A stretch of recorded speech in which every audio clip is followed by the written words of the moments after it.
If you've watched my other videos, then you know how important I think good flying birds and electronic launchers are. Good girl. Give. That's how we can turn a dog from this and this into this. When we convince dogs that birds can't be caught, that's when the pointing instinct kicks in. So in this video, I compare two of the most popular electronic launchers on the market today, and that's Dogtra's QL-2 and DT Systems BL509. Andy! But be sure to stay to the end of the video where I indicate I'm going to give away an electronic launcher at the end of the month. Come here, good girl. Give. The Dogtra QL-2 is a little smaller yet more expensive launcher than the DT unit I'm reviewing. The Dogtra unit weighs about 4.5 pounds and its dimensions are approximately 8.5 inches long, 4.5 wide, and 4.5 tall. This unit is made for pigeons and quail, and that's what the QL denotes, quail launcher. But if you train with larger birds, Dogtra sells a larger launcher too. It's their PL or PLD pheasant launcher. The QL-2 includes rechargeable batteries, so there's no batteries to buy, and it has a remote speaker that you can activate from the transmitter so that you can find your launcher in case you forget where you planted it at the end of a training session. What's unique about the Dogtra is the ability to adjust the tension on the springs. You can adjust them for minimal tension when you're working with younger dogs or perhaps dogs that are just naturally not as bold as the average dog. Another advantage is its solenoid box trigger arrangement. As long as the receiver is on, it is always ready to launch whenever the release lever is restrained by the wheel. So there's no buttons on the launcher to set or reset for launching. The Dogtra unit includes a safety pin for those who prefer to walk with a loaded launcher to where they want to plant it versus loading them at the release site. Be sure to remove the pin after planting. The unit is expandable, so you can start with a single launcher and add launchers later if you want. What I like best about the Dogtra units is its size. You don't need 3 or 4 launchers. Basically, one launcher and a bag full of pigeons and you're good to go, because you can set the launcher as you go. You just grab a bag, your launcher,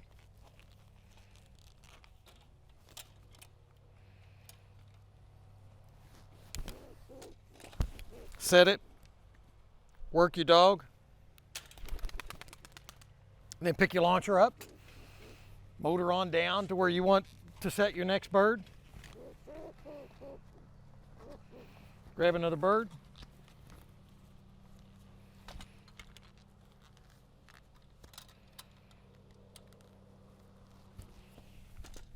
set it, work your dog, and continue.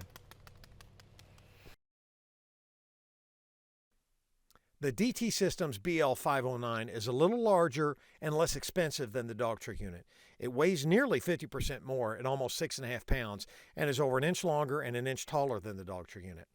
The DT launcher is too big and bulky to use as a carry it with you kind of launcher, but the advantage of its size is that unlike the Dogtra, you can use chucker in the DT launcher. And what makes the DT launcher unique is its easy load trap door that allows you 2 means of loading of birds as shown here.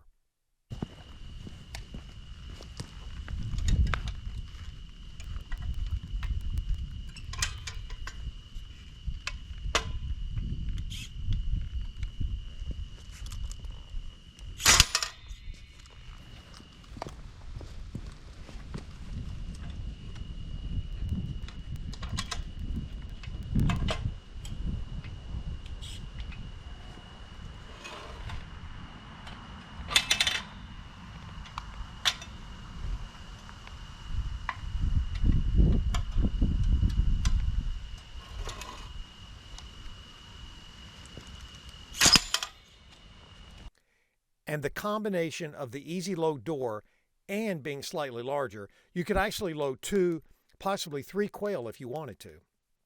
A note about the trap door and birds. Be sure to get the bird completely inside the launcher, or otherwise the door might pinch tail feathers, which will pull them out upon launching.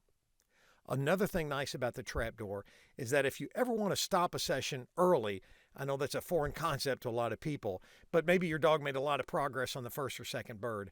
The easy load door becomes an easy to unload door too. Unlike Dogtra's simplicity of always being ready to launch whenever it's loaded, the D2 unit must be reset before each launch by quickly pressing the red power button. It's not sufficient to just manually load the launcher. Users will undoubtedly become accustomed to this in time, but if you're training with friends, you either need to handle the launcher yourself or make sure they understand that a reset is required before each and every launch, and you reset by pushing the button quickly. Pushing it too long will actually power the unit off. Another negative, in my opinion, is that the factory DT springs are just way too strong. Here's a couple of videos showing the DT unit compared to the Dogtra unit. I'm using a 16-ounce can of peas, but birds will go even higher by jumping and flapping.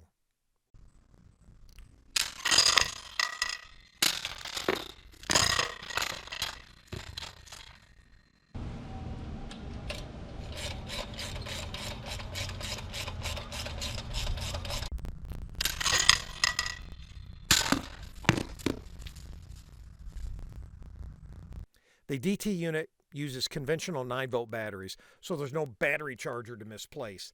Like the Dogtra unit, it also has a remote speaker that you can activate from the transmitter to find your launcher when training is over, and it is a safety pin to enable you to carry a loaded launcher to where you're going to plant it if you prefer to do that versus squatting down to load it in the field. The DT launcher is also expandable, so you can start with a single launcher and add others later. Lastly, I compared both launchers for sound, and while 3 different people agreed the DT unit was a little louder, the data indicates that they're identical as shown here.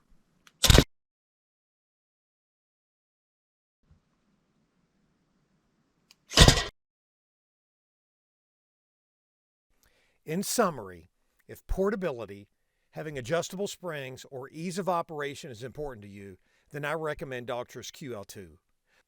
But if you use chucker, load quail in pairs, want to spend less money, or like the idea of having a trapdoor to load or unload your birds, then DT Systems has what you want. And for anyone who wants to consider something even smaller and lighter, look for one of these obsolete EZ711 units that can sometimes be found for sale as vintage launchers on eBay. This is actually the launcher I prefer, but they aren't as rugged as either of the other 2 units that I've reviewed.